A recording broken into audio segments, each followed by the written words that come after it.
Good afternoon, everyone. Thank you for coming out to this panel. The panel is called Attacks on Democracy and Russia's Information Warfare Influence Operation Against Minority Communities and the Black Agenda. And this topic is very important because I'm sure, as most of you are well aware, this topic is in the news. It's constantly in the news, how we hear about how our elections have been hacked, how they're not shoring up the defenses of our electoral systems.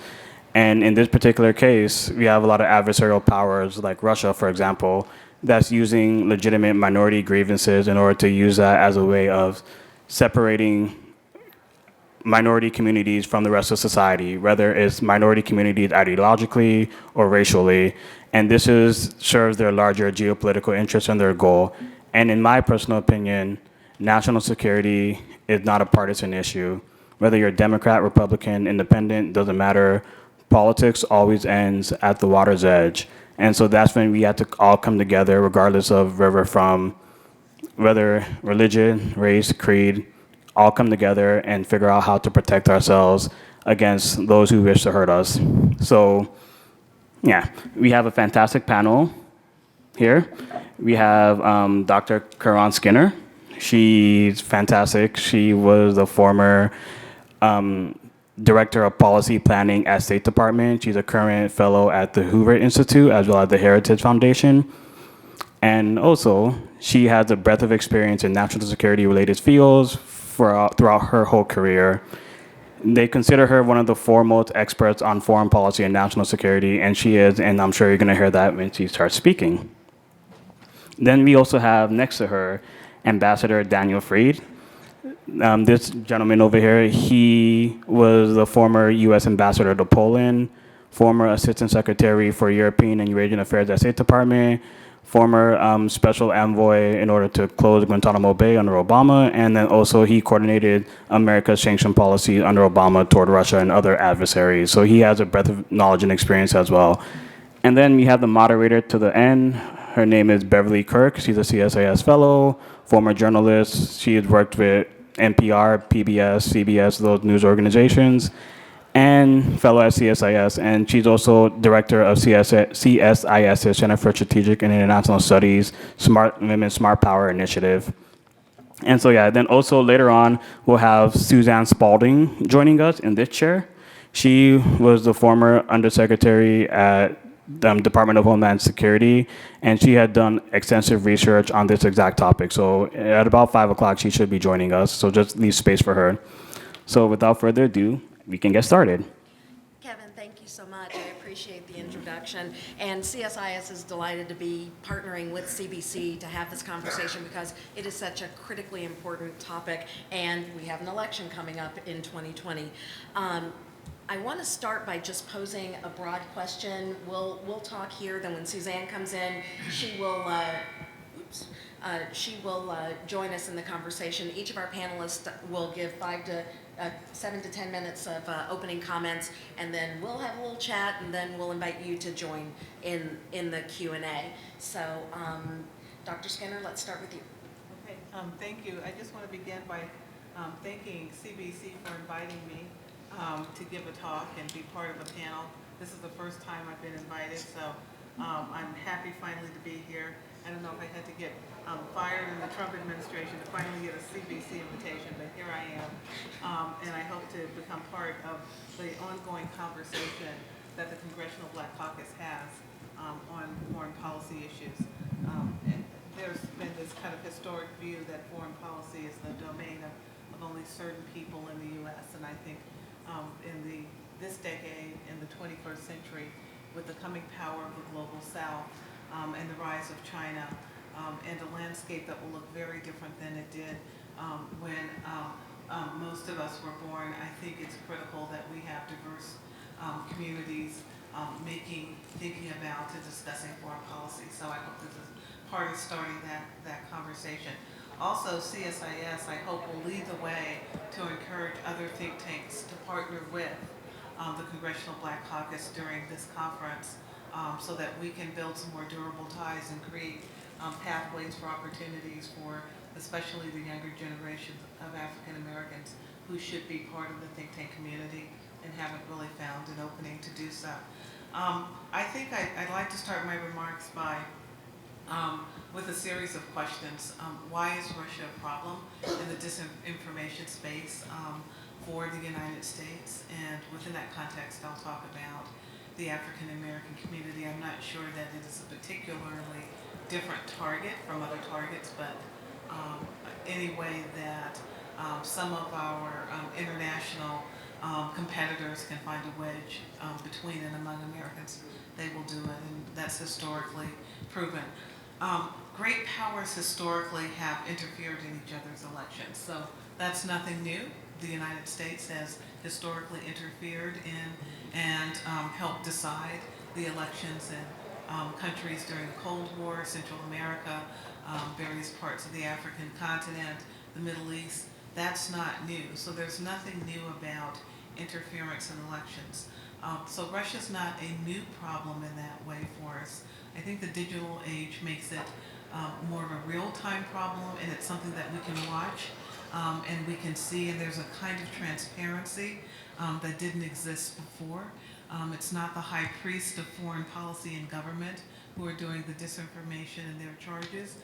Often it's non-state actors or other agents of those in government. So this is a very different period. So it looks different in the sense that we know about it. That's what makes it so different.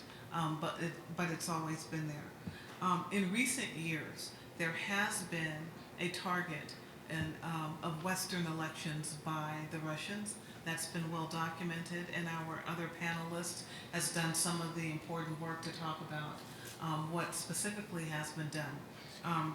Yes. Closer? Yeah, closer. Everybody put microphones closer. Okay.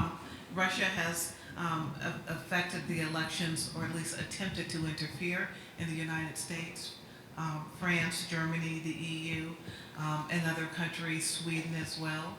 And those countries, along with us, have organized campaigns to deter Russian interference, as the NSA, the National Security Agency, did in advance of the 2018 midterm elections. And also, Russia is a problem in the disinformation space because we now understand that information is a source of national power, and it was so declared in the NDAA and will probably be in future National Defense Authorization Acts. It is part of the toolkit of being a power, especially a great power.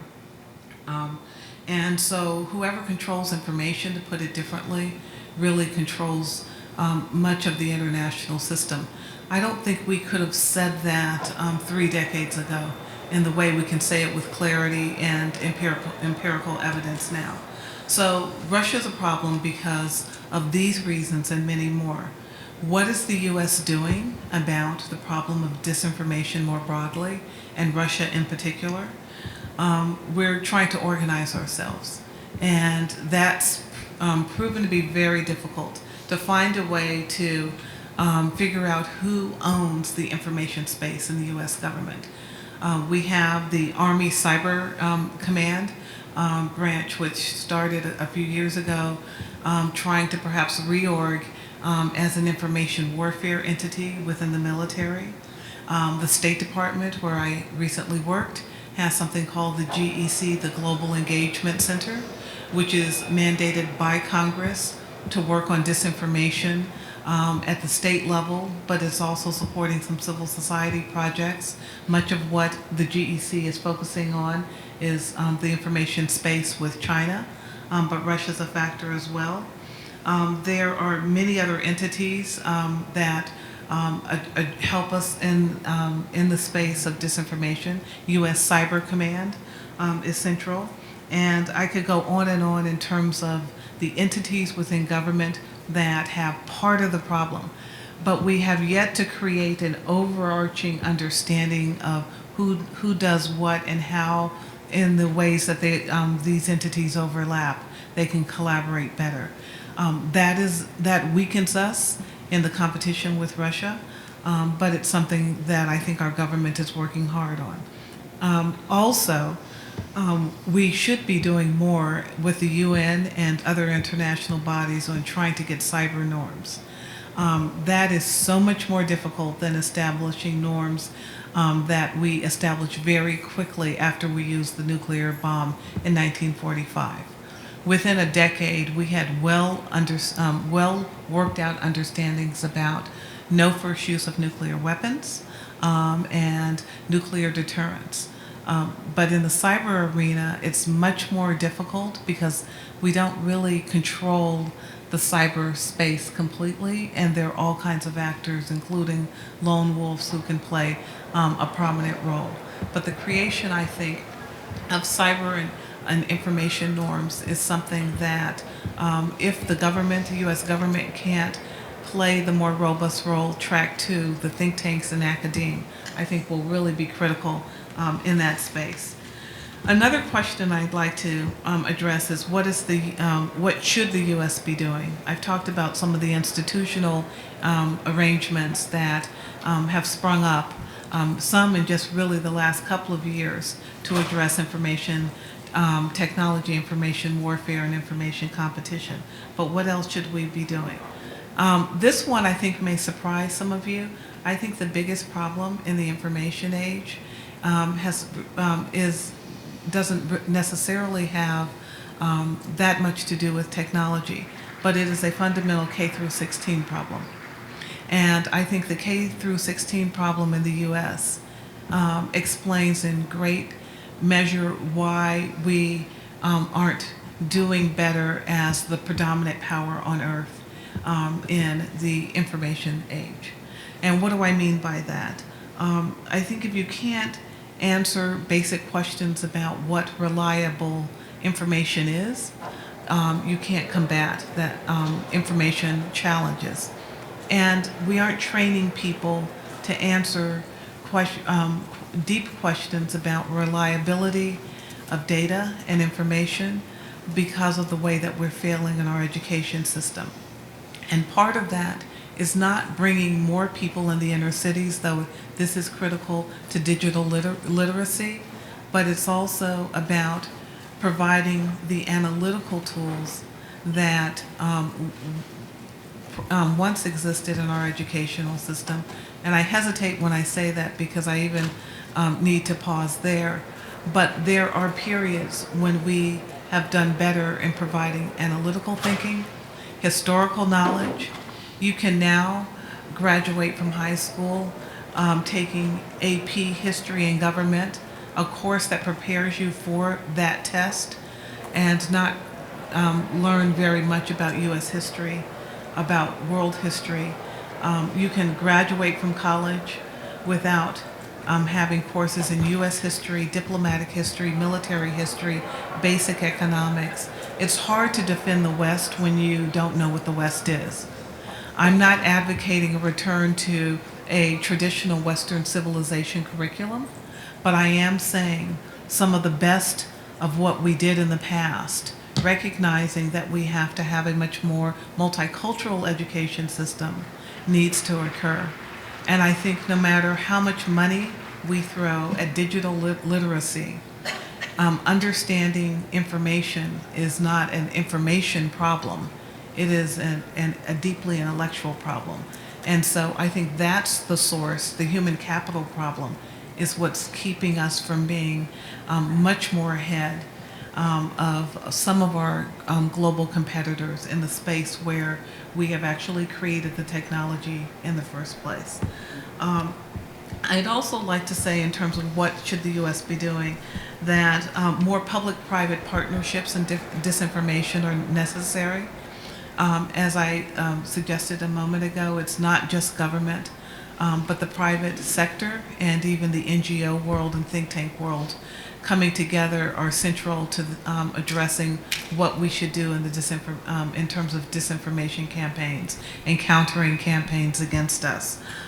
Also, I think, as I mentioned, creating and fostering digital norms. And that's something that we should be the center of, because we have created and helped create an international order after 1945 that still exists today. So we do have the kind of intellectual know-how to do so.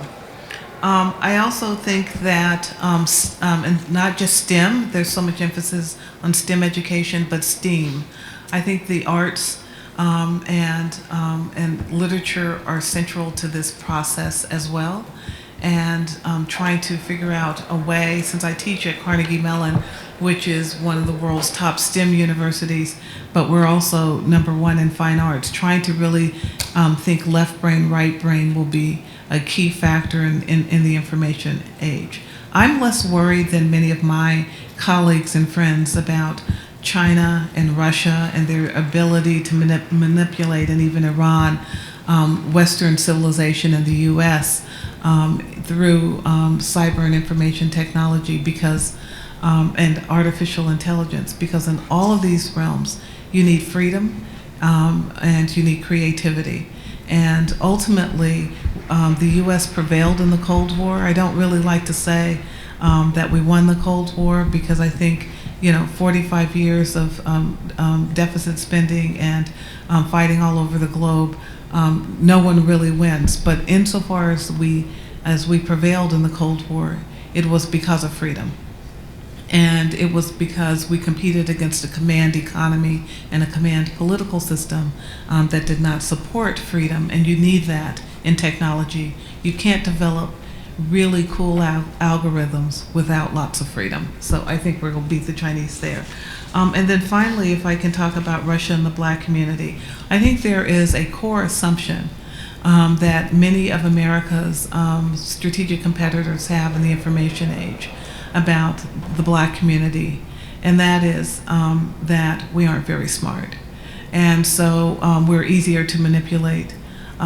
We don't have the digital background of many in more elite communities. But I think that's a mistake, because it goes back to my point about creativity. If there is a community in the United States that has demonstrated enduring ability to be creative in any circumstance and redefine the culture and represent the culture that it lives into the world, it's the African American community. And so I think that we should give the larger Black community more credit for being a lot more sophisticated in terms of being able to sort through information and disinformation. I think I'll stop there. All right. Thank you, Dr. Skinner. Excellent comments. Please. Thank you. I think education is the biggest national security issue we never speak of. Now, Ambassador Reed from the Atlantic Council. Dr. Skinner, listening to you reminds me of the thought I had a couple of months ago. Not that the Trump administration would ask me, but I think they made a serious mistake losing you. To the loss of the country, honestly. And I have valued our collaboration when you were in your job, and I look forward to it in the future. Which is an introduction to say that I agree with Dr. Skinner's analysis.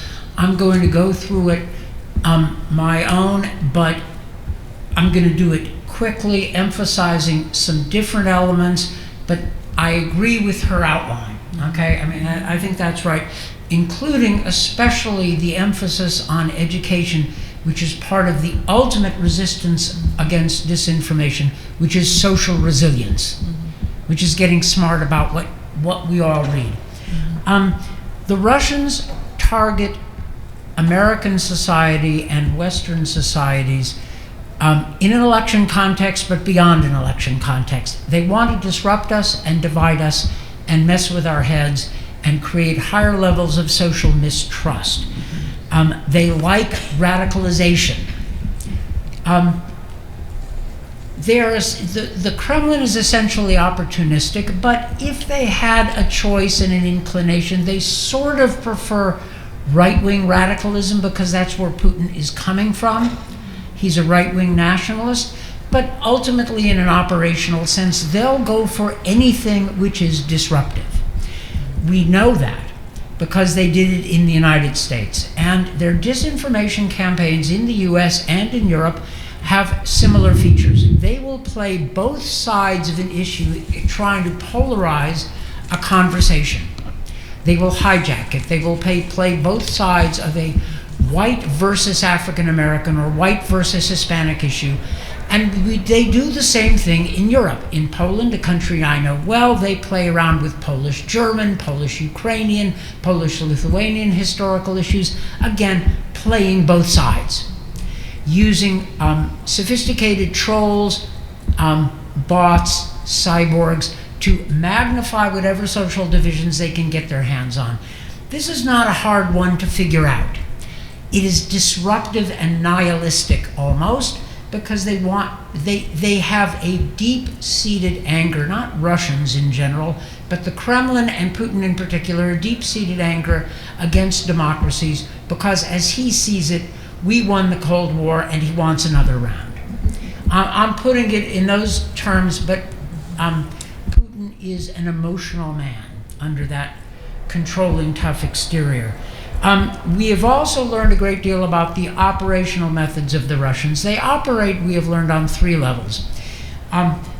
Overt public propaganda, that's Sputnik and RT. You can turn on cable and get RT right here.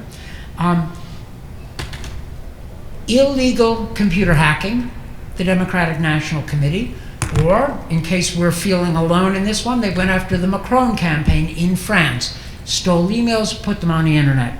And then the third level is not exactly illegal, and it's the most interesting. It's in the digital world, where bots, trolls, have magnified the work of cyber hacking and Russian propaganda. Now, the Russians have changed their tactics from our elections. In our elections in 2016, it was all about bots, artificial programs to magnify certain Russian trolls and certain fake accounts. Bots are easily detected and therefore apt to be not the coming thing. And if an old man, if I know that, then undoubtedly they know it better.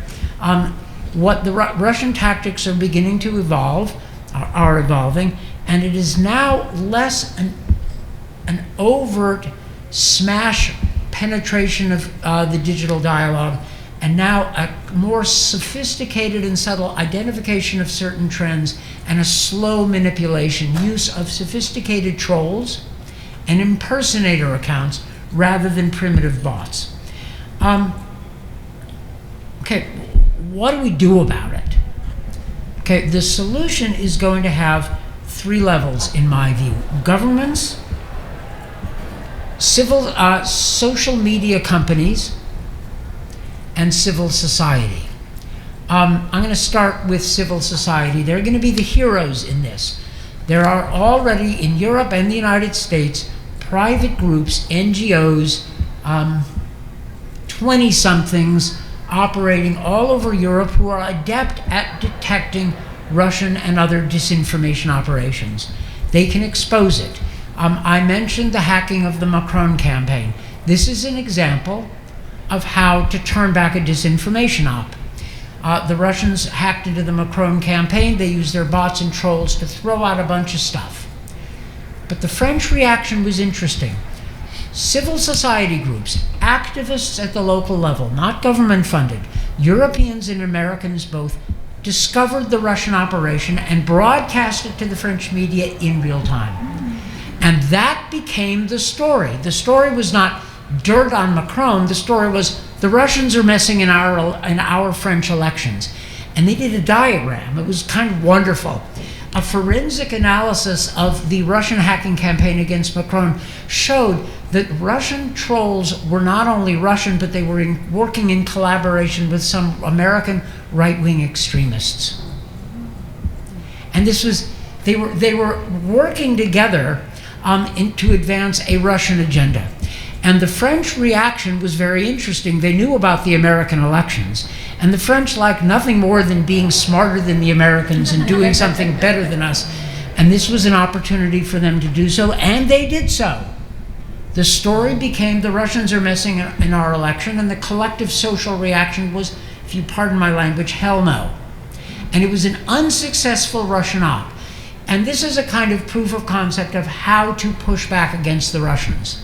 Now, it's not always going to be as easy as real-time identification of a major operation against a popular candidate and then a mainstream media pushback. But it does demonstrate that these sorts of things are possible. A second level of pushback, and the heroes of the story are really the civil society groups. And we've got some in the Atlantic Council. There are plenty in Europe. And my favorite are the civil society activists in Russia who expose Russian disinformation campaigns at some risk to themselves. I mean, they are courageous. Social media companies need to step up. You know, you remember that Mark Zuckerberg said, what's Russian disinformation? It's nothing, it doesn't count, it doesn't exist, or if it does, it has no impact. I don't honestly know whether Mark Zuckerberg has changed his mind, but I do know that Facebook as a company wants us to believe they've changed their mind. And I don't really care what's in their heart, I care what they do. And they have started to do some of the right things. But there will be a need to keep the social media companies under some pressure to keep doing the right things, because their business model is based on exciting people and clickbait, which means polarization works for their bottom line.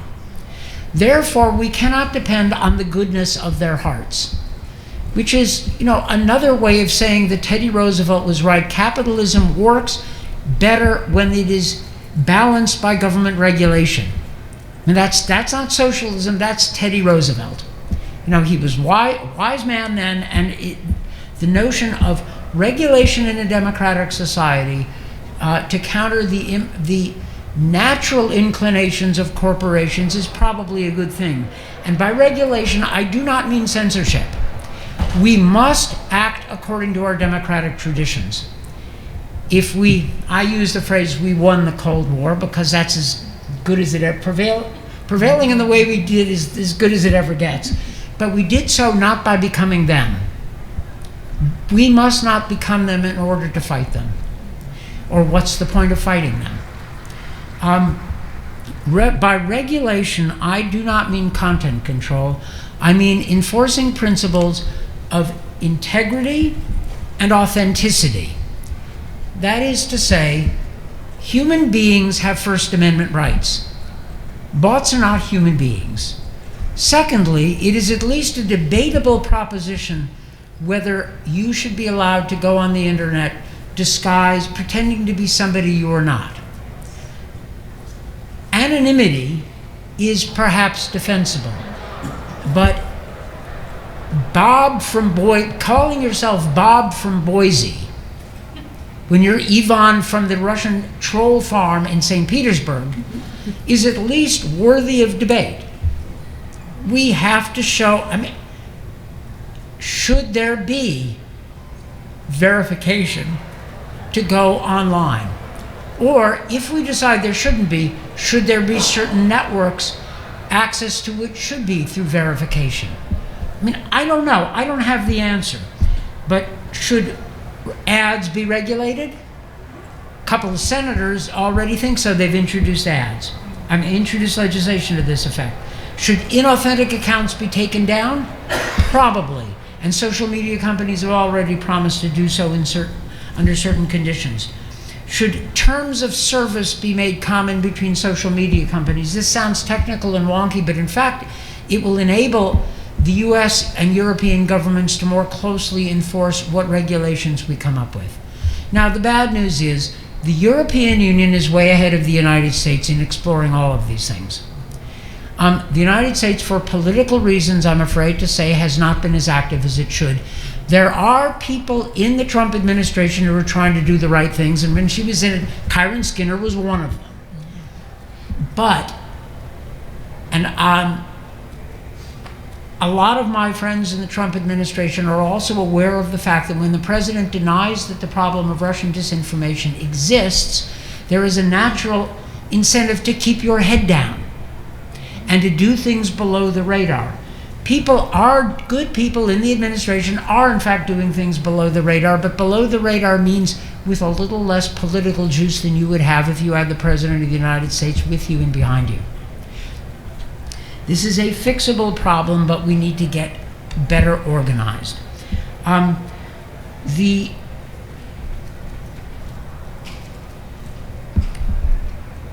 resilience and freedom, which were two of Dr. Skinner's points, I agree with profoundly.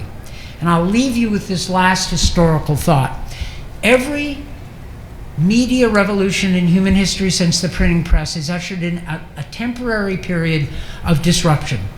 The Gutenberg printing press? Great. The Gutenberg Bible? An early product of it. But what about all those inflammatory religious tracts that sparked religious wars? You know, that was the downside of the printing press. The radio? Yeah, in the hands of Roosevelt, a vehicle for getting us through the Depression. Also in the hands of Joseph Goebbels and Hitler and the Nazis. Okay? Inexpensive daily newspapers? Yeah, but yellow journalism, which evolved and became supermarket tabloids? You know, that's something we got used to. Social resilience means learning how to automatically differentiate.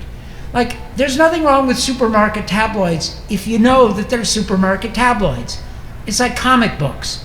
And that's what happened to irresponsible yellow journalism, so-called. It became supermarket tabloids, and go ahead and buy them and you know what you're getting. We need to develop, as a society, the sophistication to know when you're reading garbage. I mean, sometimes we all like reading garbage, but we know it's garbage. And then, you know, human beings are perfectly capable of reading junk, like junk food. And you know, it tastes good, but you know it's not real. And, you know, the last thought, and I promise, we will succeed as a society. The job of policy, whether on the outside like a think tank or, you know, inside when Dr. Skinner was running policy planning at state, is to shorten the period of chaos and trial and error and do the trial and less of the error, and then good public policy to give societies time and resources to do what they need to do. We'll make it. It's just a question of how much damage is done in the meantime. Anyway, it is a pleasure to be on this panel. This is real stuff and important. I'm glad you're all here. The shameless self-promotion. A colleague and I did a paper on some of the issues I've been dealing with, some of the issues I've been discussing. There are a few copies left. You know, grab it. I don't want to walk away with any. Thank you so much. So I will ask a couple of questions here, and then we'll come to your questions in the audience. I want to circle back to a couple of things that both of you mentioned. The online world currently is controlled privately. They're private businesses. The government doesn't control Facebook, Twitter, LinkedIn, any of those outlets for information. So you talked about the role of government. Should government, because of what's out there on these platforms, it's kind of like the Wild West. Is there a role for government in regulating, or is that a step too far in infringing on people's First Amendment rights? I'm probably glad that government doesn't control all of the information age technology. But the government did help create it in this specific sense. After World War II and really after Sputnik, the U.S. government did something it had never done, which was to create an ecosystem of government, the private sector, and the academy. And it put billions of dollars into the American university for unclassified research that gave us the technology for stealth weapons, that gave us the ARPANET, then the internet, and it became the engine of the American economy, and it produced Silicon Valley. I think no country on earth did what the federal government did at that time, which was to unleash the potential of American ideas, and ultimately creating a whole new set of industries. That was a productive role for the government. In terms of fully regulating, I don't know what that means. I don't think it's actually possible, but by the time the legislation is written and passed, we're in a new Technology's technology different. world. And so I just don't think that's completely possible, and I don't think civil servants can see enough to the future to get ahead of the technologists and the creators. But I think being a more responsible stakeholder in the ways that it can, and that is to figure out the interagency issue in cyberspace is really important and critical. And I think what NSA did after the Snowden leaks was something that a spy agency had not done. We all knew CIA, FBI, but we didn't know the acronym NSA until Snowden. And now it's kind of a household word. And I think that's partly due to the fact that NSA came out of the dark and began talking to national thought leaders about its practices and policies. More understanding of what the government's actually doing, I think, is important for Americans, not more regulation by government. Ambassador Freed? I don't know that I'm right in what I'm about to say, but I want to give regulation a try, but I'm going to define it carefully. I think wholesale regulation has a kind of scary sense to it. Regulating everything, regulating content, government decides what you read. I mean, who wants that? But I would take regulation a slice at a time and argue it on the individual. I wouldn't argue regulation or no, because I'll lose that argument, and Kyron Skinner's cautions will prevail, because those are real points she made. But, okay, ads. We've regulated cigarette ads since the 1960s. We regulate medical ads, warning labels, truth in advertising. That's not regulating commercial speech. Has been judged consistent with the First Amendment. So should internet ads be regulated? And I would say probably so. And not everybody has a right to put on an internet ad, especially if it's a political ad. We do not allow foreign contributions to U.S. political campaigns. A political ad or a social issue ad can be argued falls afoul of this. So I would argue that ads are well within the regulatory mandate. Now, Kyron would say, and I would agree, the technology is going to move on and Russian disinformation is no longer centered around ads. That's correct. What about bots? Human beings have First Amendment rights. Do bots?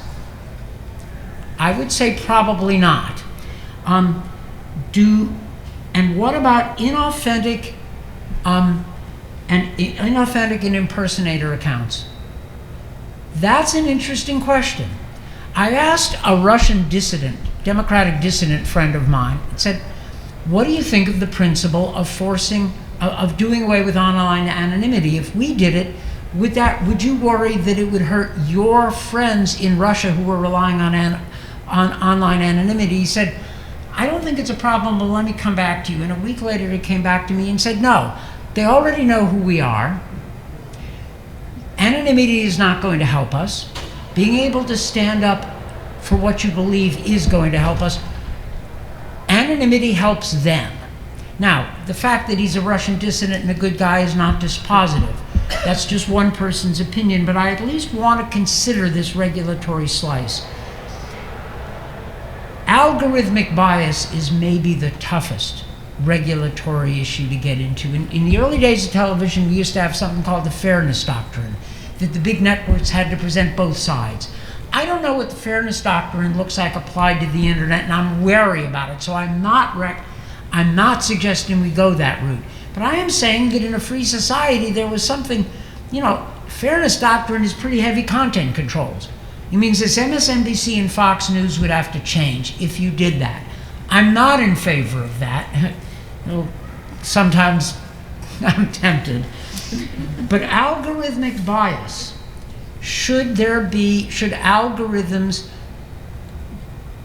be regulated so they don't steer people to more and more extremist content? The pattern of signing up for a chess club and ending up in a neo-Nazi group, or to start out by looking at Virginia history and suddenly, you're in neo-Confederate land. And how did you get there? Because that's where the algorithmic feeds take you. And the Russians, the Russian system is to get you on with like recipes, and before you know it, you're being fed the Moscow line.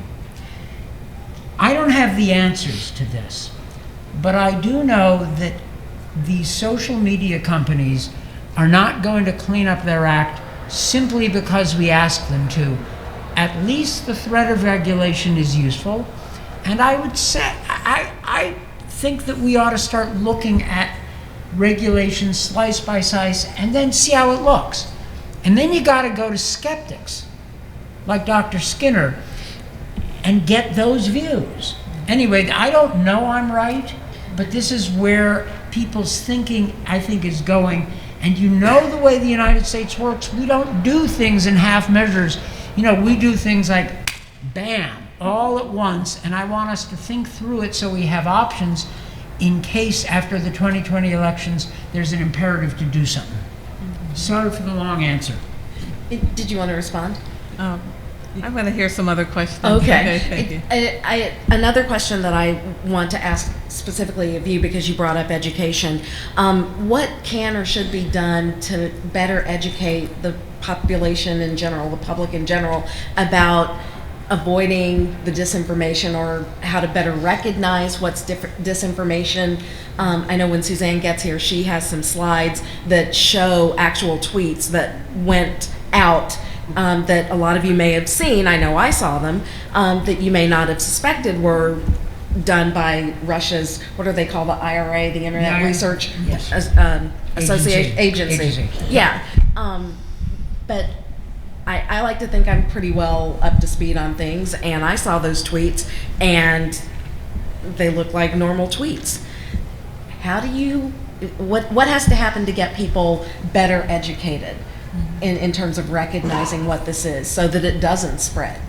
Now, going back to my earlier point, I think the issue isn't teaching more sophisticated ways of understanding technology, but really preparing our young people to think analytically, to be skeptics, and that really comes through, I think, traditional educational preparation, which is sometimes less valued.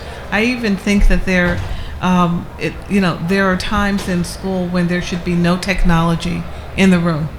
And I'm from the Bay Area, and so there are schools in the heart of the Valley where technologists send their children to schools that have no technology, because learning how to read and think and write, I think, is the best way to combat false information and to be able to spot it, actually. And we're just not doing such a good job at that. So in a way, I think to address disinformation is to have some technology-free zones where there are real things like books. And the audience is saying good luck with that. You also mentioned that our adversaries sometimes know more about our divides than we do because of the educational factor or the lack thereof education.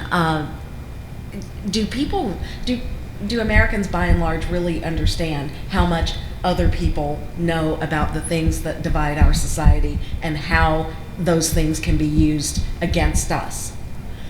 I don't think so, because there's not enough also emphasis on understanding and studying foreign language and culture. And so I think until you study a foreign language and live in a different culture and study a foreign culture, it's hard to understand how much they know about us and how much of their even modern culture is a reflection of the predominance of the United States. And so when I talked about STEAM, a larger, education, a more comprehensive education, I think is at the base of where we are with understanding all aspects of technology. Ambassador Freed?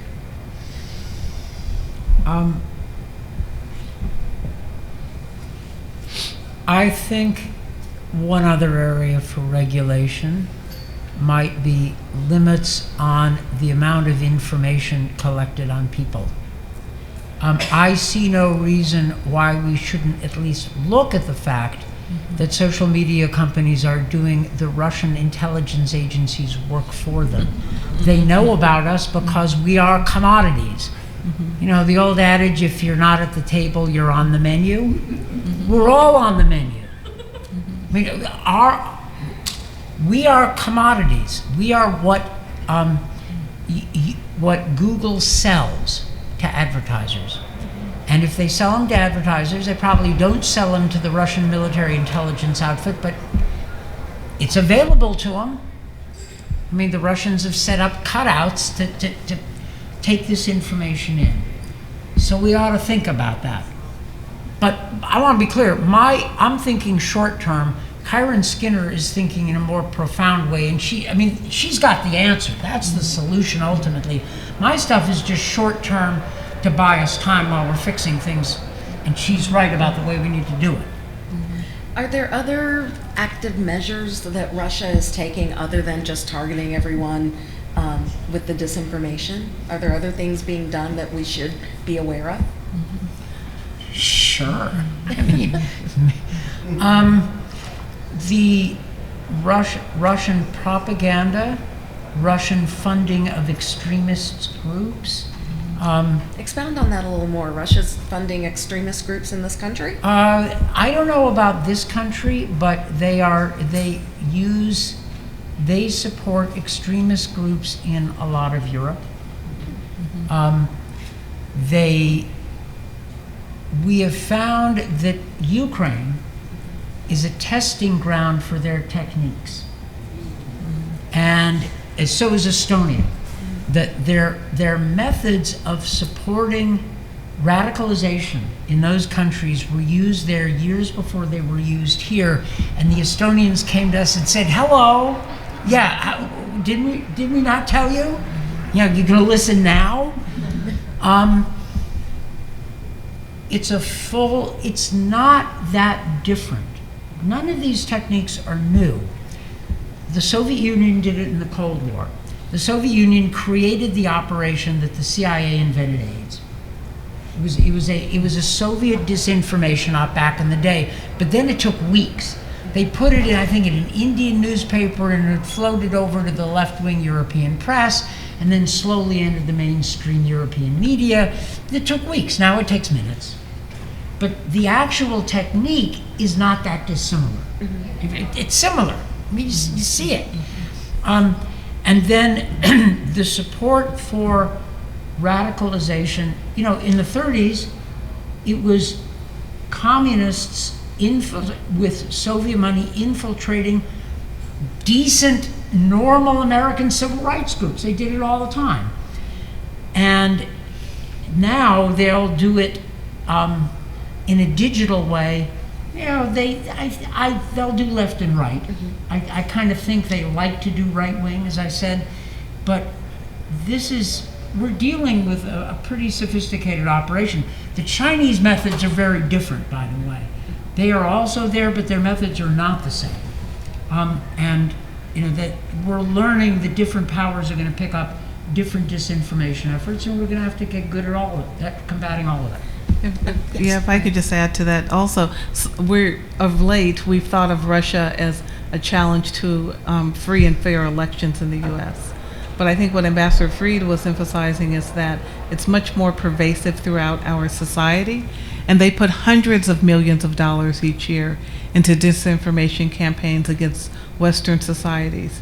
And our Global Engagement Center and some of our other activities maybe have about 20 million. And so I think we are being outmatched by them in terms of just the sheer amount of dollars being put in campaigns against us. A couple of follow-ups. You mentioned China, so Russia's not the only player in this game. Who are the others who are targeting disinformation at Americans? China, though the Chinese methods are different. They're not kind of nihilist, destructive, disruptive. what they do is they promote a positive message of China. They work through Chinese-speaking groups. Their target is not the general American audience as much as it's two levels. It's general American audience a little bit, and Chinese speakers, particularly in Asia. Iran is doing a bit of this, and we're also seeing the Russians are more integrated with U.S. domestic extremist groups than any others, at least so far. They like to blend in with them and amplify them and inspire them. They like that stuff because it is disruptive. And they do it, they were involved in Brexit. The Spanish discovered that they were involved in the Catalonia referendum. The Greeks discovered that they were involved in trying to mess up a deal the Greeks were trying to put together with their neighbor North Macedonia. Spain and Greece are countries that thought that Russian disinformation had nothing to do with them, and they have now discovered their error. And they were really pretty mad about it. In which you probably see the opportunity. With American leadership, you could rally a lot of countries that have felt burnt, and then develop cyber norms and internet norms and ways to push back against disinformation within democratic principles. Let me go to the audience and see who has questions. You were first out of the gate, so please stand up, tell us who you are, ask a question. Hi everyone, my name is Samir. I'm coming from the country of Bosnia and Herzegovina, from Southeast Europe. And listening to this American perspective, by the way, I'm a Lantos Fellow at the U.S. Helsinki Commission here, and this is my 7th day in USA. And it's very much interesting to see the perception of regulation between the European context and context in USA. So my question here is, taking in regard what the Russian influence has been doing in countries such as Macedonia or Montenegro, where we've seen like coup attempts, or for example, Bosnia or Serbia, where they're very much, oh, should I take my microphone? I was loud enough to hear the introduction. My question was, in those countries we have, like, it's not just soft influence of Russia, it's also where the people would put themselves on the sides of Russia instead of USA, for example. So European Council on Foreign Relations did a very interesting survey where they were asked where would they put themselves in the case of war. 3 countries, Slovakia, Greece, and Austria, would put themselves on side of Russia. So my question now is, how do you intend to tackle not any more soft influence through social media and internet, but like in terms of if they come to the people directly into their households, if you would ask them these questions. So what is the tool if they come like so close? Is the regulation like such as seen in the European Union, or you will still try to stay away of regulating? Thank you very much. Thank you very much. Who would like to take that? I'll let you start. Okay. I have a point I want to make about Europeans and being anti-American that I'm concerned about now. But Well, anyway, good to see you. Dobrodošli v Amerike. Nema na čemu. The United States government, after the end of the Cold War, let our public broadcasting capacity deteriorate. We need to get that back. We need to upgrade it for the 21st century so that we're able to compete with Russian propaganda. I understand some of the negative trends. I don't take it as tragically, but we do have a capacity. We have the capacity, and we have a kind of muscle memory of how we used to do things. We now need to get people 40 years younger than me out doing it. I think at the base of what you were saying is that there's a kind of growing anti-Americanism that also gets tied up in the information age in Europe. I want to push back on that a little bit. And I wonder how true that actually is. Part of my job at the State Department was to spend a lot of time with NATO and EU countries. And on the surface, you do hear the anti-Americanism, you hear the Russian manipulation of certain parts of civil society. But you go a little deeper, there's still a lot of common values. And I think that's where the U.S. has not done its work through the information age, but also through traditional diplomacy. And so I think there is not as much of a division between and among us in the transatlantic world as it appears. The predominant power typically has, is the target in one way or another. But in the European case, I know this sounds a little counterintuitive. I think there's more actually health in the relationships than the Russians and others and Europeans are reporting. And so I worry about it less. The way you put it's more of a stark problem. But I'm interested in having that conversation with you. I think Russia's trying to exploit something ultimately that it can't, because it's built on a much more solid foundation than its momentary ability to kind of stir up trouble. Does that make sense to you? Or am I a little wrong there? Okay. All right. Yes. Yes, Hi, sir. my name is David. Can you hear me? A Not- little louder. My name is David. Anyway, my questions is, has anyone answered the question, why did Russia want Trump in office more than Hillary Clinton? Nobody has ever answered that question when they alleged that Hillary was selling the uranium to the Russians. The second school for thought is Black America's relation with the Soviet Union and Russia. As you know, they loved Richard Wright. Richard Wright married a Western woman. They loved Paul Robeson and his movement, and also they loved Condoleezza Rice for speaking Russian. So there's a historical love between the Russians for Black people and their struggle. So that's another thing to talk about. And so those are some of the issues I want to know about that. Have there been an answer to why Russia wanted Trump instead of Hillary? Condi Rice was my boss for 8 Thank you. years. Okay. And I assure you, Putin ended up not liking her one little bit. But Gorbachev did. He had problems too, due to her role in German unification, where he felt that Americans let him down. I think it's a more complicated story, but I think you ask a really good question about the African American community in the United States and historically the Soviet Union and Russia. I think it's been a complicated relationship. I think that there's been a lot of racism in that relationship. When you think of the experience of African students during the Cold War in the Soviet Union and some of what they faced. So I don't think there's been the kind of happy embrace that you suggest. But I do see their disinformation activities against African Americans through the prism of what they do in all communities, one. So I don't think it's particularly unique, but you may have more to add on that score. But also, as I said, I think the jumping off assumption insofar as there is a dedicated disinformation effort against Black people and others of colors that we're not as smart as they think we are. Yeah, well, my last statement is that our government, the Senate, the House agreed that the Russian penetrated our elections. Everybody, U.S. intelligence, but nobody has answered the question, why? And they know that Gorbachev was undermined by our government for Yeltsin and was that retaliation. So it's a whole lot of stuff going on here that needs to be discussed. Thank you. Thank you. I think so- that's an important question about Russia and our elections. I have to say I haven't studied that one in close detail to make the kind of answer that I think you're looking for.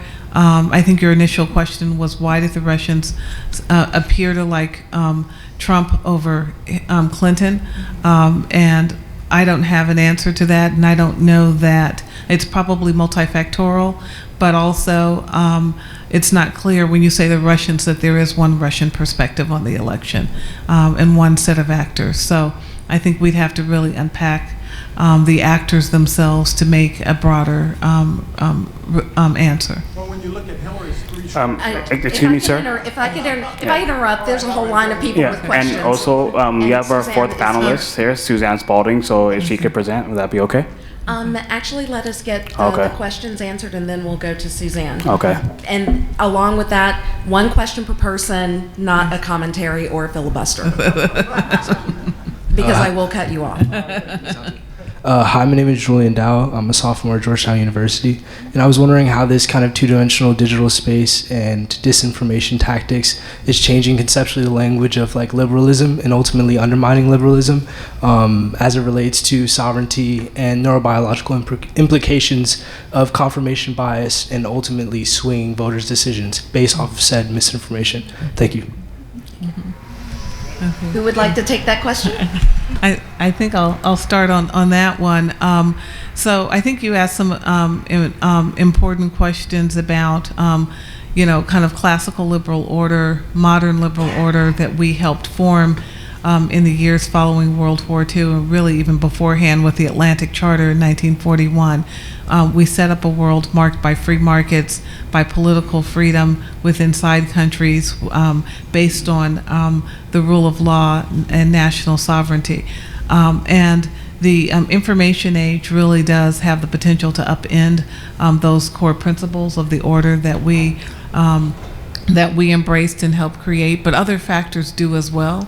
And I think we're at somewhat of a disadvantage. There is an asymmetry to being a free and open society in a largely free and open order, with disinformation campaigns led by countries that are more command and are somewhat of a black box in terms of their decision making, and that don't have the kind of robust civil society that we have.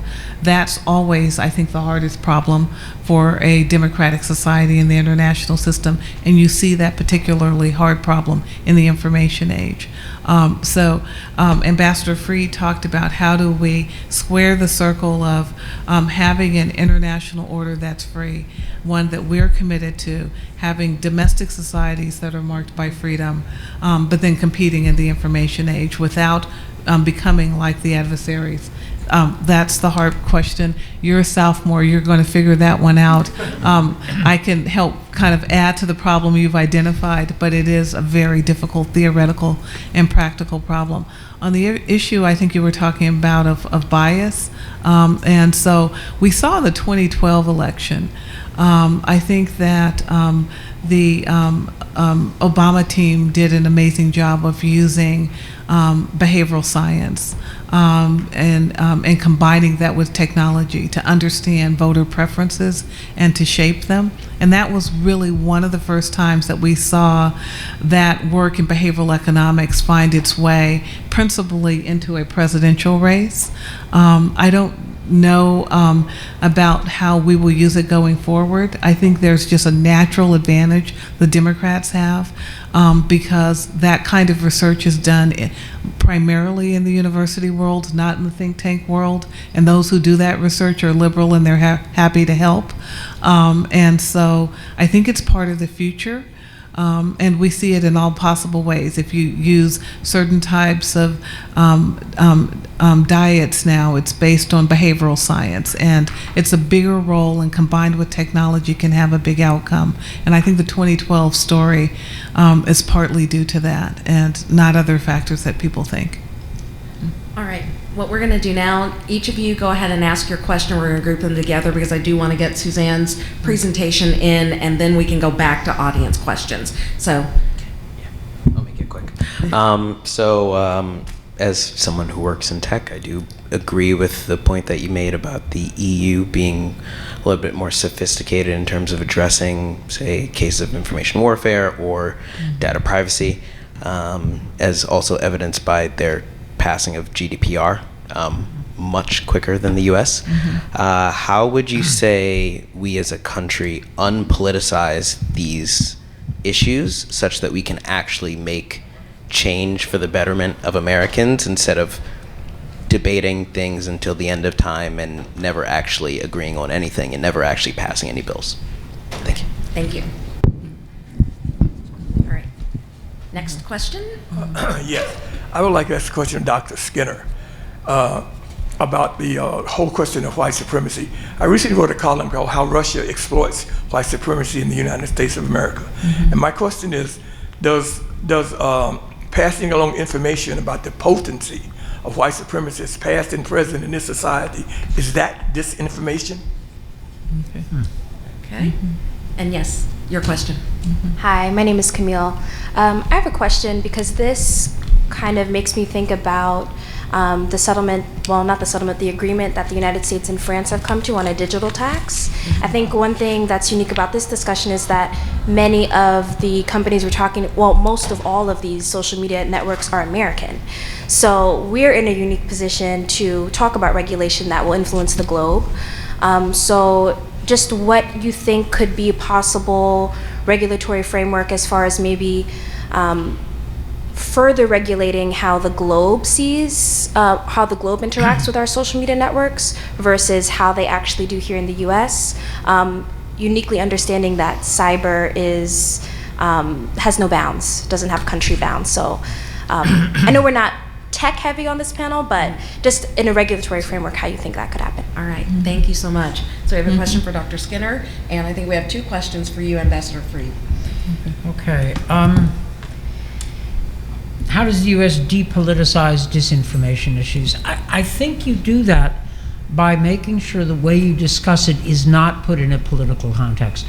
So in the paper I wrote with my colleague Alina Polyakova, we didn't start talking about, you know, the Mueller report or, you know, President Trump or Trump's motivations. Stay away from that stuff and present the arguments in a neutral way. Now, that's not going to solve the political problem, but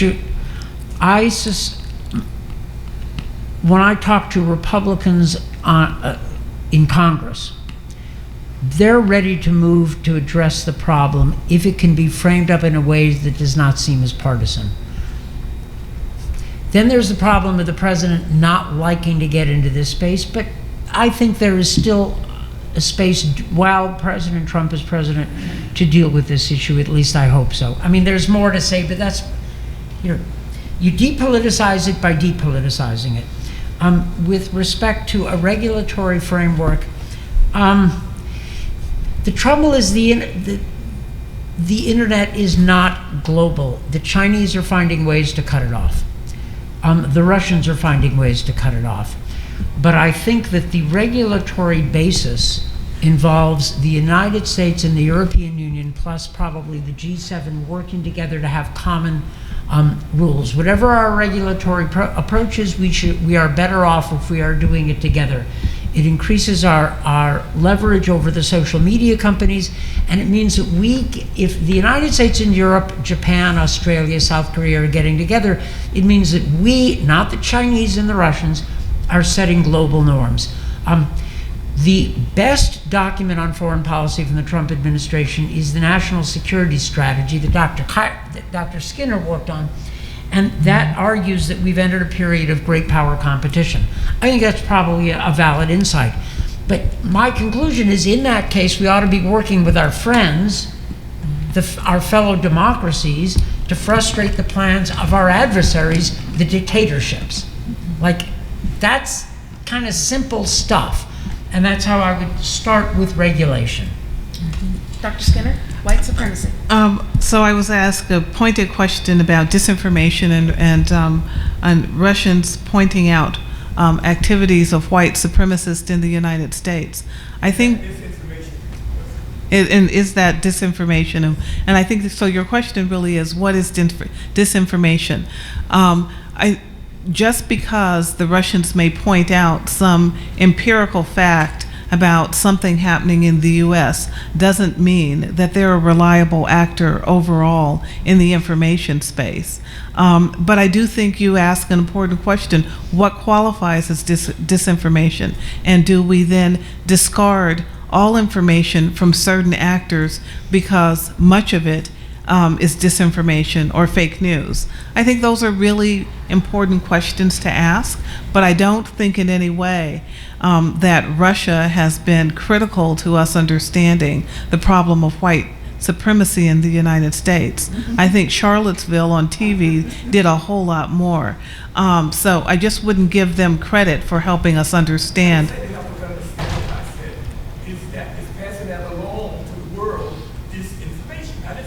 Yeah. trying to help us understand it. They're using Yeah. it as a propaganda weapon, I understand that. Yeah. But are they passing along disinformation? Are they passing along? If they're passing on, I'd have to see how they're presenting that information, but if they're passing on information that we need to know, God bless them. But I think the larger story of what they're doing is not to help us understand white supremacy or anything else about our society. So I get your point, but I'm really more concerned about their whole information campaign than bits and pieces of it that may inform something that we're thinking about. But I do take your point. It is an important question. And now I'd like to welcome the Honorable Suzanne Spalding, the former Undersecretary at the Department of Homeland Security. She's my CSIS colleague, and she leads the Defending Democratic Institutions Project. And she has a presentation here for us. Thank you, Suzanne, for Thank coming. you, Bev. Thank you for having me. And with regard to my introduction, let me hasten to add, I had nothing to do with immigration issues at DHS. I was in charge of the folks who worked every day to protect our critical infrastructure and our cybersecurity.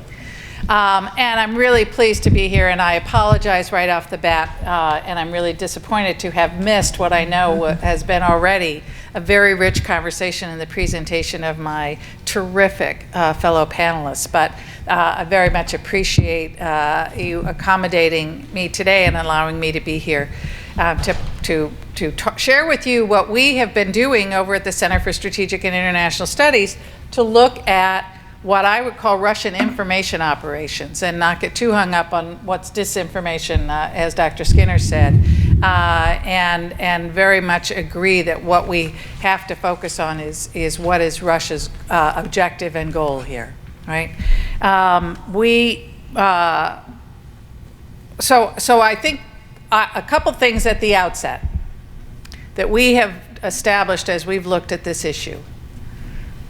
Russia is not inventing the narratives that it's pushing in its information operations, right? It is exploiting legitimate grievances, and it is often, almost always, picking up on pre-existing domestic narratives, right, that it is pushing and amplifying.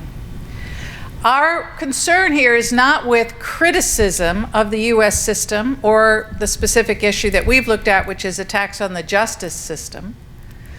As I always say, my friends and colleagues who are judicial reform advocates, who are advocating for changes in a very flawed system across the country, are patriots. Their objective is to bring about change that makes us stronger as a nation. That is not Putin's goal. And that is really the key point. So how do I advance the slides? Is someone else doing that, or am I doing that? You're doing that. I think it's all on, Kevin, is it all on the Page computer here? up. Does that do it? Page down. There we go. Page down. Okay. So you are probably, many of you, familiar, and it's probably already been discussed, the Senate reports that were commissioned from the New Knowledge report entitled The Tactics and Tropes of the Internet Research Agency, and the Computational Propaganda Research Project report entitled the IRA, standing for Internet Research Agency, and Political Polarization in the United States from 2015 to 2017. And what those reports found, and these are some of the, just a few of the examples of the social media postings that they looked at, they made a significant and troubling finding. They found that Russians did disproportionately target African Americans and other minority groups in their information operations. And this is consistent with a strategy that Russia has had with regard to its information operations for a very long time. And the tactics that we see them using, particularly with respect to minority groups, and we published a commentary on this in December of last year, is that they come in and they join existing affinity groups, or they create fake affinity groups, as you know.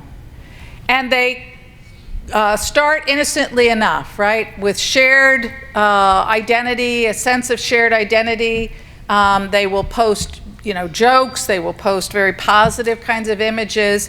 But over time, they really emphasize repeatedly the shared grievance of the group and and their objective is to build that sense of identity around that shared grievance and begin to make that dominate over a sense of shared national identity, right?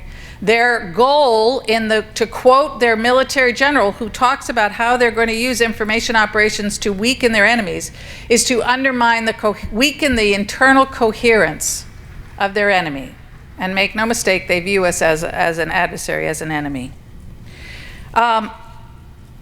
What we are most concerned about, and what we have seen, and what I will talk a little bit about, is then the narratives that they push that I believe really undermine the agenda of so many of you in this room that you have worked so hard for so many years to do, that has resulted in African American voices being among the most powerful voices in our political process today. What Russia is really trying to do is to get folks to disengage from democracy, right?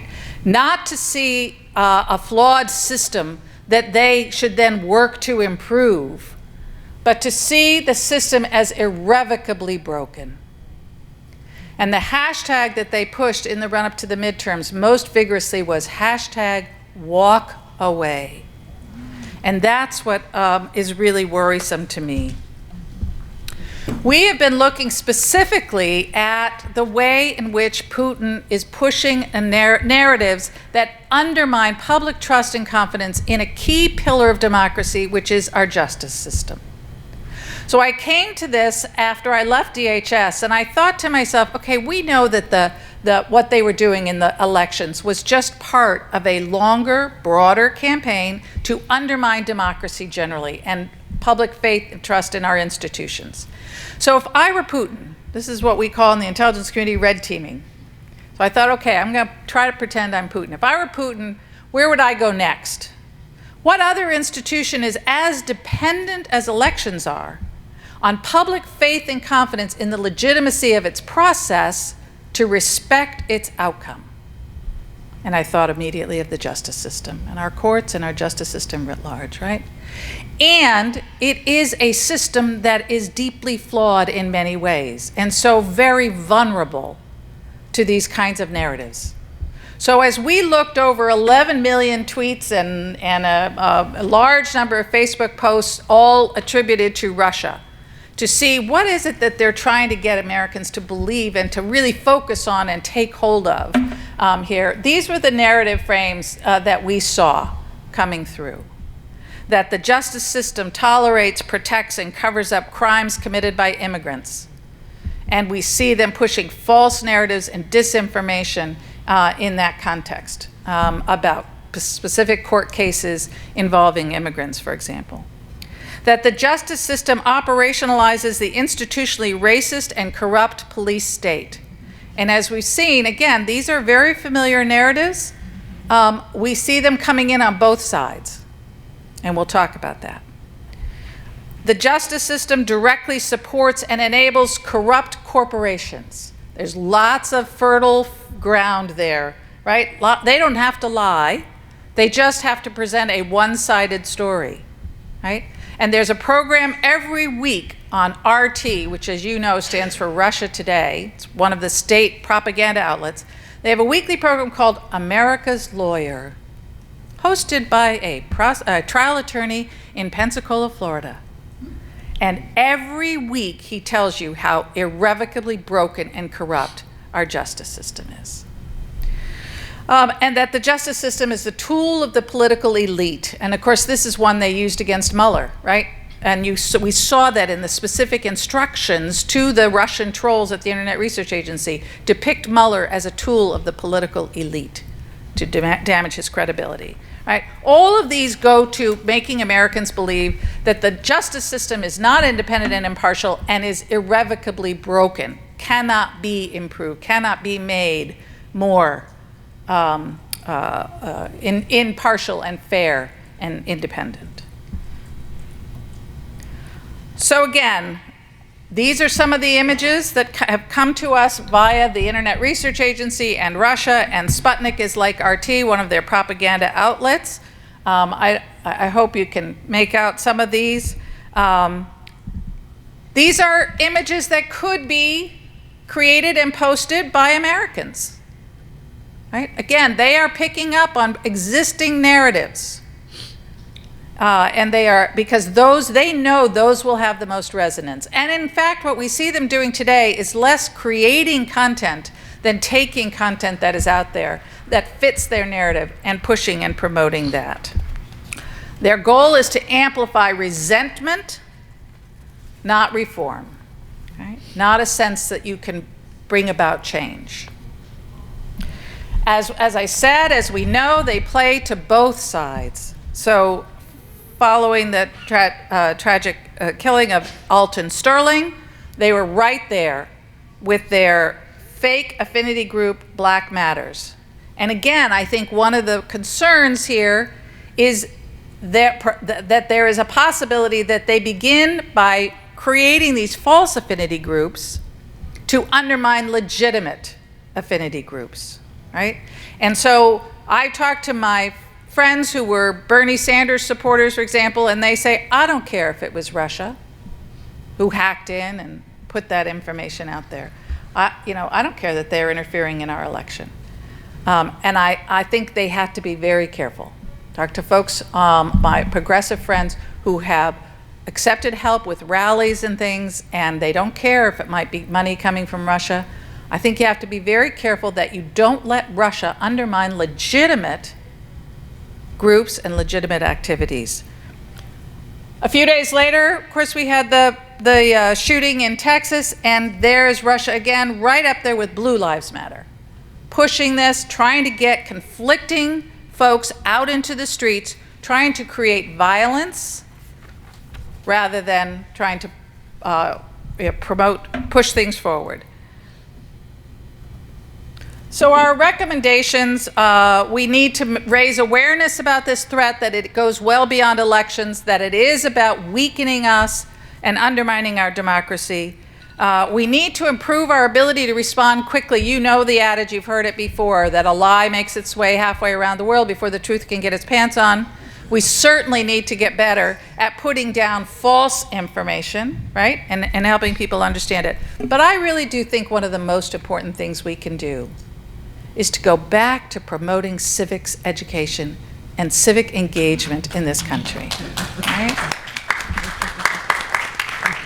And this is what you all are engaged in and involved in every day, is promoting civic engagement, being involved, right? Get involved, make a difference. Find ways, what we need to teach, we don't just need to teach the 3 branches of government. I've seen those polls where most Americans can't name the 3 branches, et cetera. We gotta do that. But we gotta go beyond that, and we have to help people understand how to be effective, engaged citizens in a democracy. How to make sure that your voice is heard. How to work with others to make change in flawed systems and institutions, right? And why it matters. One of the most troubling survey results that I've seen was 75% of Americans 30 and under did not think it was important to live in a democracy. So Russia is winning if that's where we're heading. And we really do need to fight back. And I want to end by thanking all of you for all the work that you do to try to promote, push, and achieve civic engagement. So thank you. Thank you, Suzanne. And I'm going to go back to the audience and let you guys ask questions, because we rushed up a bit to make sure that she got heard. But I want to make sure that you get the chance to ask questions. Yes, sir. Raynard Jackson, good seeing you, Bev. It's been a while. Good to see you. Yes, it has And been. for you all who don't know who Dr. Skinner is, she's one of the most prolific foreign policy minds in the country, so you all need to Google her and follow her writing. She's phenomenal. My question for you guys is this. What is the role of Hollywood in perpetuating this anti-American theme? A lot of it is based on Russia propaganda, and I have friends of mine who are A-list actors in Hollywood, and you look at some of the movies you see out in the theaters today, it's like, why the hell would I want to live in the country that they're portraying on the screen? Because everyone seems to be trying to break into America, not Russia, France, and all these other countries. So what's the role of Hollywood in helping perpetuate this propaganda? Who would like to take that? So again, I think it's really important that we separate criticism or even depictions of the flaws in our society and in our systems from this adversary effort to use that to weaken us, right? To undermine our coherence, to undermine our resolve and our ability to be a healthy, robust democracy. I do think it's really important. I think, and this came up in an earlier question, I really believe Russia's practicing jujitsu against us. They are trying to use our strength against us. Our strength that comes from freedom of speech, from robust discussion and debate, even, dare I say, robust discussion online, which can sometimes get really corrosive.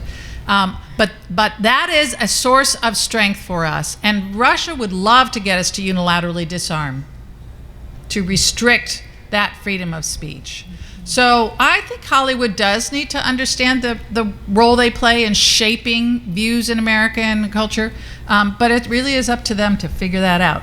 And I think censorship online or in other ways is really not our strength.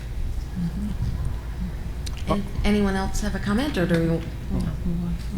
Okay. Yes. My name is Professor David Whitehead. I teach at Grambling State University. I went to Howard University. I'm former CIA, so I didn't want to give you guys a hard time. But what is the United States doing about the corruption in this country, from the Supreme Court all the way down? Looking at the Judge Paul Fryman matter, who was a partner with his law firm while he was a federal judge. And I think we have to attack the justice system here on the criminal side and also on the corporate side. That's what I wanted to know. Thank you. Yeah, and thank you for making the point that I meant to make, which is one of the most important things we need to do is to continue to hold our institutions accountable.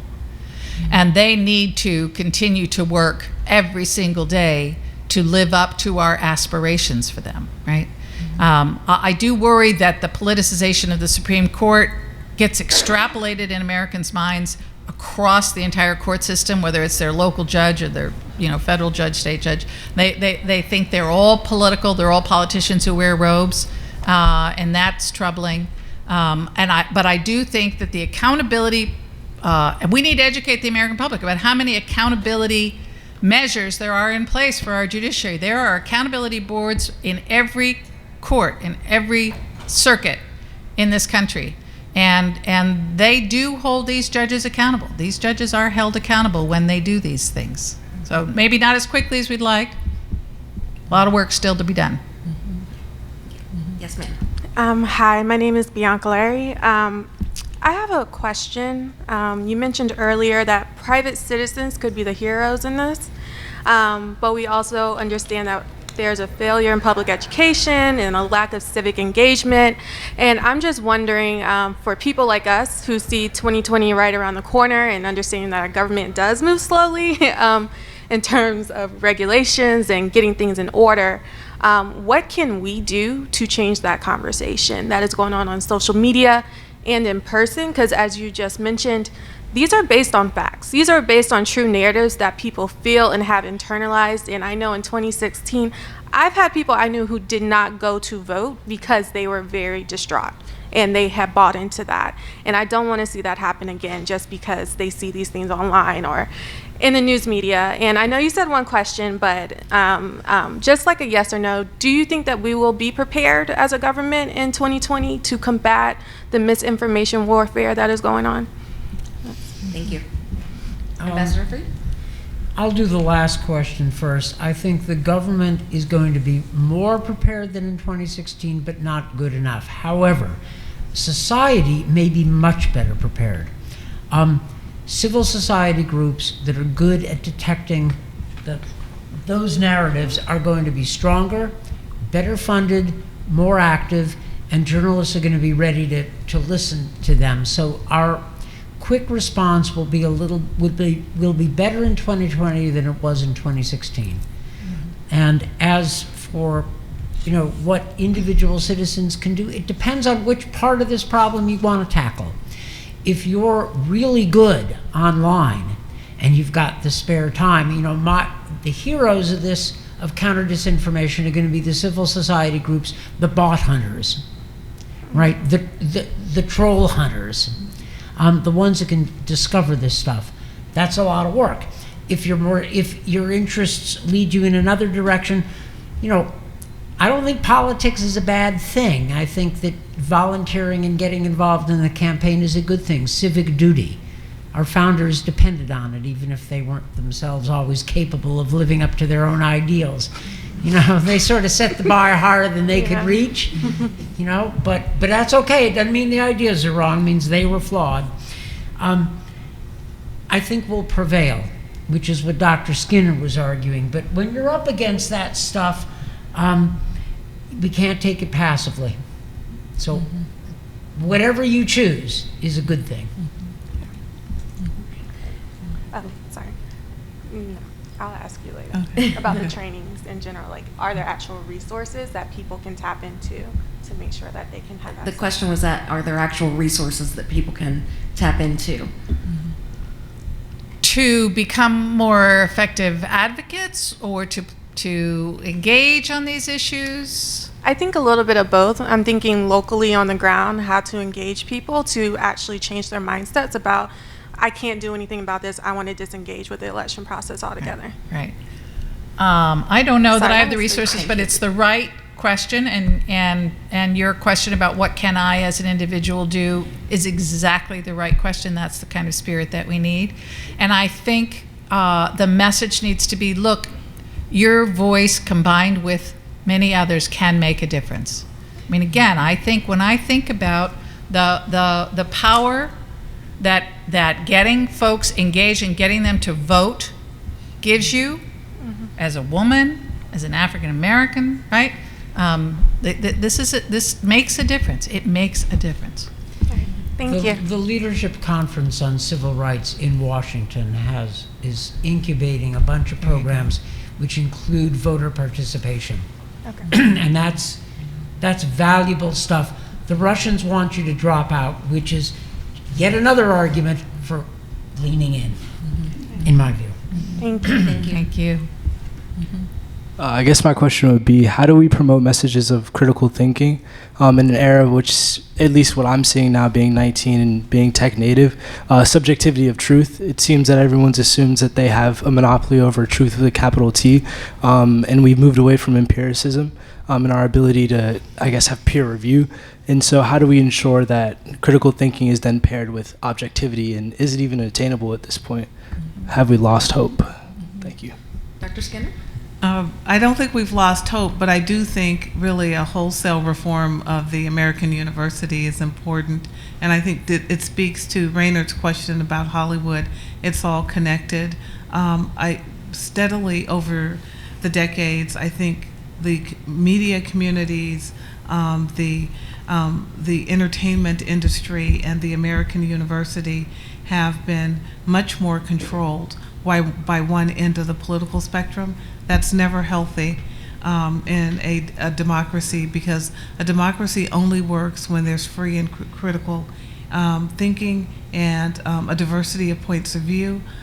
And the university has to be the initial home of all of that. From that, the filmmakers come, the legislators, the jurists, and I think it's there that students have to demand a change of what happens in the classroom. Administrators are often too timid to do it, and they spend most of their time chasing dollars. And the way really to affect the what the professors ultimately teach and write about starts with the undergraduates. They have more power than they actually know. And deciding not to take classes, some classes over others, has an impact. When only 2 people show up in a classroom, that begins to make the dean rethink a little bit of what's going on. Thank you. Hi, I care about this issue, of course, personally, being a voter and American, but professionally as well, because I support US-based NGOs who combat disinformation attacks, largely Muslim faith-based groups. Their disinformation attacks have reached to be weaponized on the Hill, to cut their funding, things like that. And so in those spaces, we talk about basically the consequences and the deterrent, like, you know, do we sue, those sort of things, and what would be your thoughts on actual punishment, and who would be sort of like the prosecuting body or the judiciary? Is it at the UN? Is it on hate speech? Is it on defamation? Those sort of things, to really see an end and a deterrent to this sort of phenomenon of disinformation. And just secondly, I remember going to a session from CSIS about the Fourth Estate, and really interested in what do you all think as the media's role, CNN, MSNBC, Fox, and others in this role of also them being held to more accountable to the things that they report and share. Thank you. Thank you.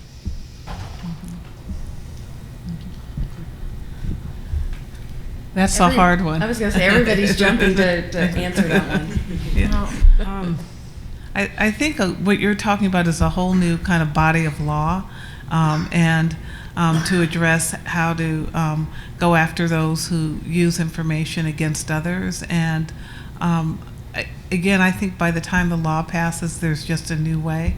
But I do think the freedom that many feel to character assassinate and use the internet has to be addressed, and they're only doing it because they feel that there are no repercussions for what's going on.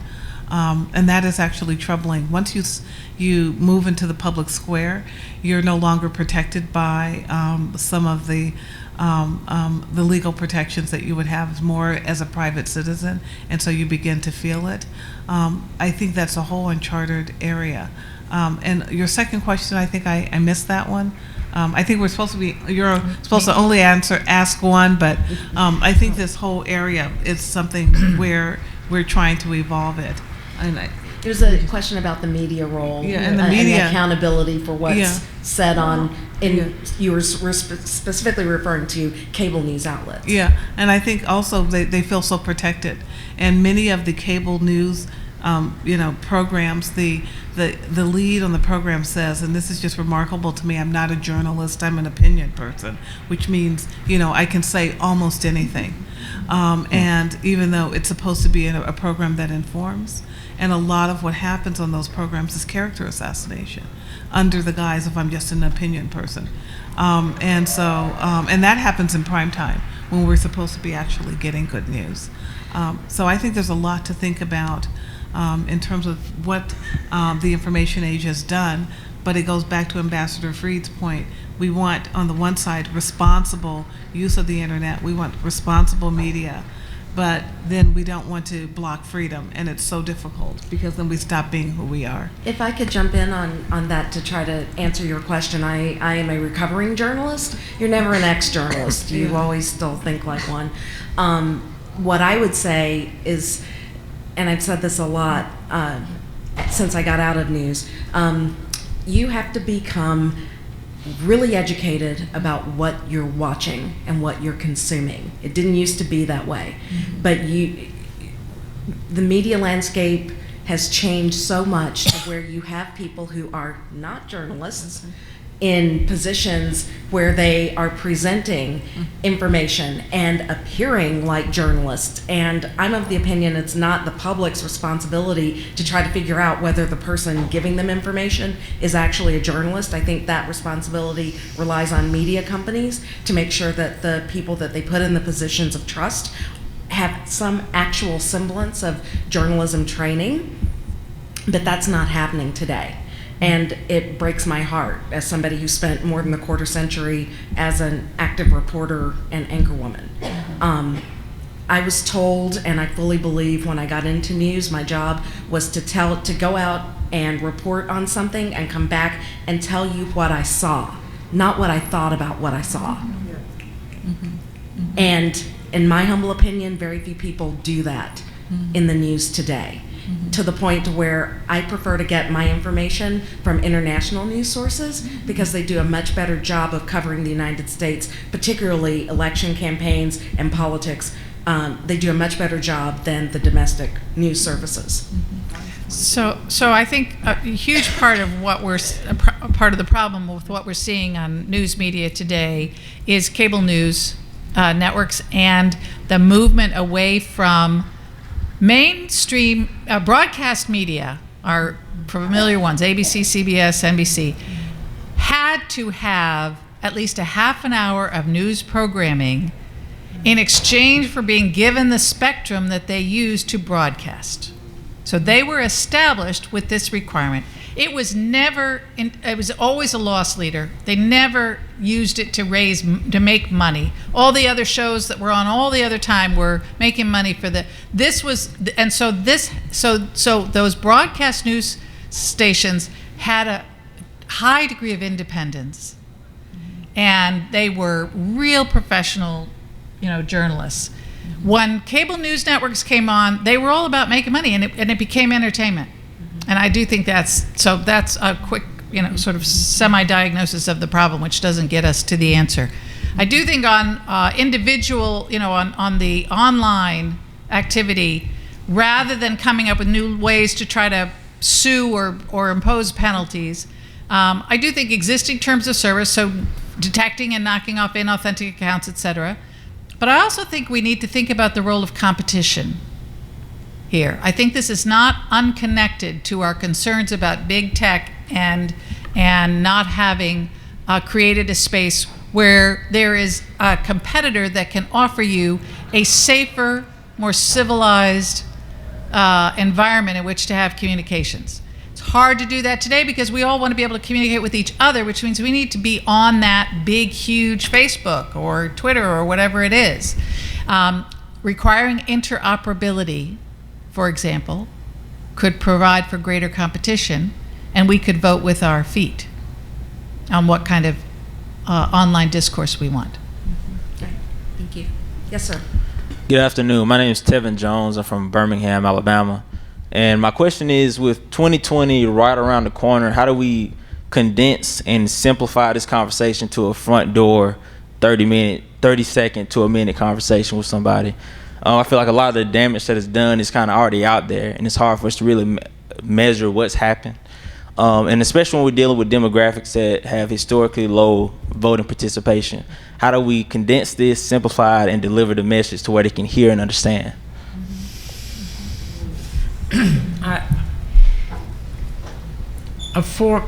Look, my formula for partial success, and partial is as good as it's going to get, is through transparency and integrity.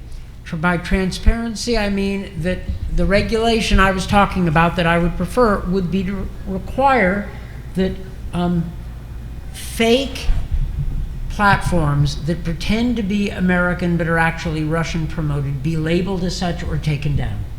Yeah. And I think that kind of fakery is not necessarily entitled to First Amendment protections, or at least it can be there can be exposure requirements.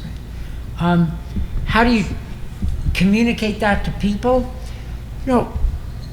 I think social awareness of disinformation is a lot higher now than it was in 2016. And I think that some people will never get the word.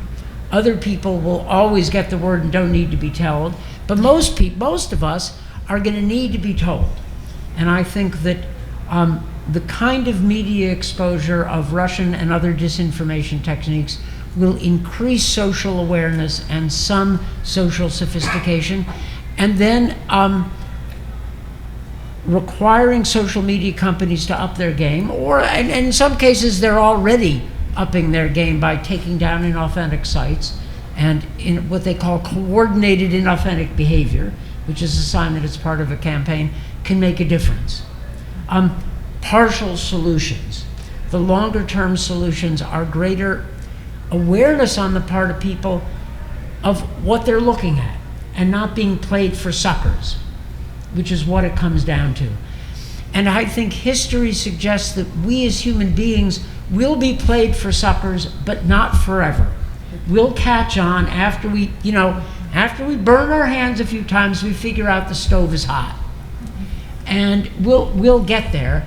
And the job of government, maybe to help, but I think the job of society and civil society organizations is to, slap us upside the head and tell us that we need to wake up.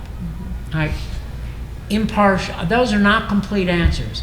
I don't have complete solutions, but I'm thinking in incremental terms as an old policy guy. One thing I could say is we're in revolutions and wars now that don't look like revolutions and wars have been in the past. We've been in Afghanistan for basically 20 years. So my freshmen were born into war, but they don't think of it that way.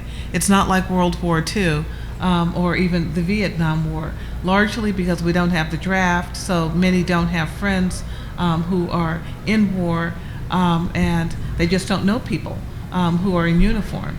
And so we're in an information revolution. And sometimes we don't know that we're in an information revolution. Part of your elevator speech could be, we're in an information revolution. It doesn't look like the Industrial Revolution necessarily, but it's as powerful, if not more. And here are a couple of reasons why.